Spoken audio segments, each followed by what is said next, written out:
സവാള, തക്കാളി, മഞ്ഞൾപ്പൊടി, ഇഞ്ചി വെളുത്തുള്ളി പേസ്റ്റ്, കറിവേപ്പില, ഇടുന്നത് കടല,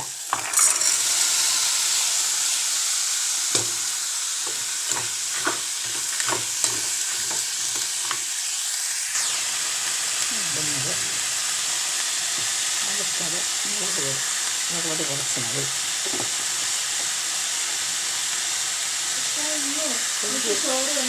വേണ്ടേ? സാരമില്ല.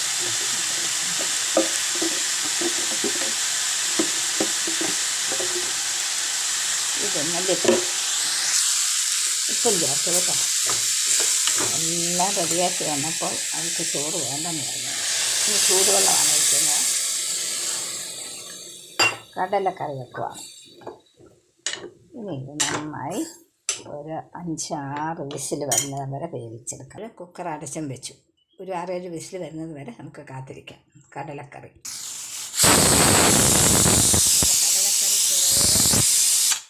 വിസിൽ വന്നു കഴിഞ്ഞു. ഇപ്പോൾ ഇനി അതങ്ങ് നിർത്തിയിട്ട് നിങ്ങളെ ഞാൻ തുറന്ന് കാണിക്കാം. അപ്പോൾ ഗൈസ്, ഇതാണ് കടല റോസ്റ്റ് റെഡിയായി കഴിഞ്ഞു കേട്ടോ. അതവിടെ ഇരിക്കട്ടെ. അപ്പോൾ ആദ്യം എനിക്ക് അല്ലൂസ് ആൻഡ് ഉമറൂസ് എന്ന് പറയുന്നൊരു വ്ളോഗ് ഉണ്ടായിരുന്നു. അത് ഇടയ്ക്ക് നിന്ന് പോയായിരുന്നു. അപ്പോൾ ഞാൻ സഫിയ റഹീം എന്ന് പറയുന്ന ഒരു വ്ളോഗ് ചെയ്ത് ഒരു 1.5 മാസമാണെന്ന് തോന്നുന്നു. അത് കുറച്ച് ആയതേ ഉള്ളൂ.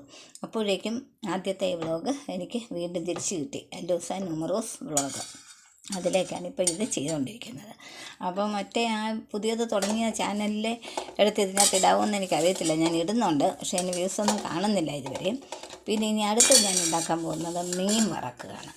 വേണ്ട, മീൻ വറക്കാനായിട്ട് എല്ലാം പുരട്ടി വെച്ചിരിക്കുകയാണ്. മുളക് പൊടി, മഞ്ഞൾപ്പൊടി, കുരുമുളക് പൊടി, അല്പം ഉലുവാപ്പൊടി, ഉപ്പ്, ഇത്രയും സാധനം ഇട്ട് പുരട്ടി വെച്ചിരിക്കുകയാണ്. ഇത് ഞാൻ വറുത്തിട്ട് റോസ്റ്റ് ചെയ്യാനാണ്. തക്കാളിയും സബോളയും ഒക്കെ ഇട്ട് റോസ്റ്റ് ചെയ്ത് വെച്ചിട്ട് ഇച്ചിരി ബിരിയാണി അരിയുണ്ട്, അതും കൂടെ ഇട്ട് ബിരിയാണി വെച്ച് എനിക്കൊരു പെയിൻ ഗസ്റ്റ് ഉണ്ട്, അവൾക്ക് കൊടുക്കാനാണ്. ഞാൻ ബിരിയാണി ഒന്നും കഴിക്കത്തില്ല. പീസ് മീനും വലിയ ഇഷ്ടമില്ല എനിക്ക്. എന്നാലും എനിക്ക് എൻ്റെ സോനാമൾക്ക് കൊടുക്കാനാണ്. ഇന്നെല്ലാം റെഡിയായി വരുവാണ്. അപ്പോഴേക്കും അവൾ പറഞ്ഞു അവൾക്ക് ചോറ് വേണ്ടെന്ന്. അത് സാരമില്ല, ആരെങ്കിലുമൊക്കെ അത് കഴിച്ചോളും വന്ന്. അപ്പം ഈ മീനും കൂടി ഇനി റോസ്റ്റ് ചെയ്യാൻ പോവുകയാണേ. വറുത്തട്ടെ. അപ്പോൾ ഗൈസ്, അല്ലൂസ് ആൻഡ് ഉമറൂസ് വ്ളോഗിലേക്ക് എല്ലാവരും എനിക്ക് ലൈക്കും ഷെയറും